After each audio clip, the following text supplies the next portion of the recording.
Let's hear the subject matter expert about the pre-budget expectations on policies and revenue growth. In terms of the budget expectations, what I'd like to see is a bit of a refresh on how the budget exercise is really being done.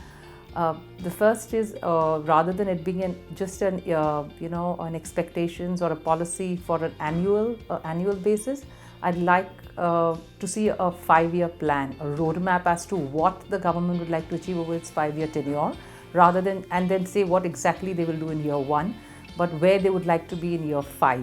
So at least there is some consistency in where the policy will then develop over the 5-year period.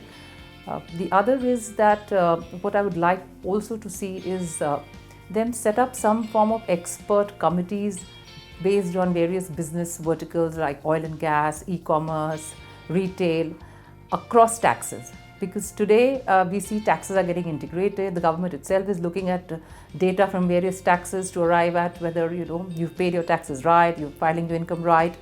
So it's good also from a policy perspective to get all the tax experts and regulatory experts sitting together on from a business vertical to understand how do they approach that vertical, what are the issues, what are the pain areas. So some such approach which is different from the way they were doing it in the past would be good.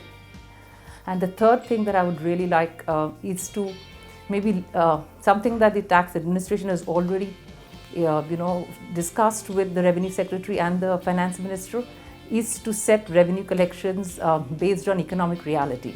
So if depending on the GDP growth, we should have a revenue collections and not based on previous year's collections, because clearly revenue is a factor of how the economy is doing. So that will reduce a lot of stress that is created in the system around revenue collections.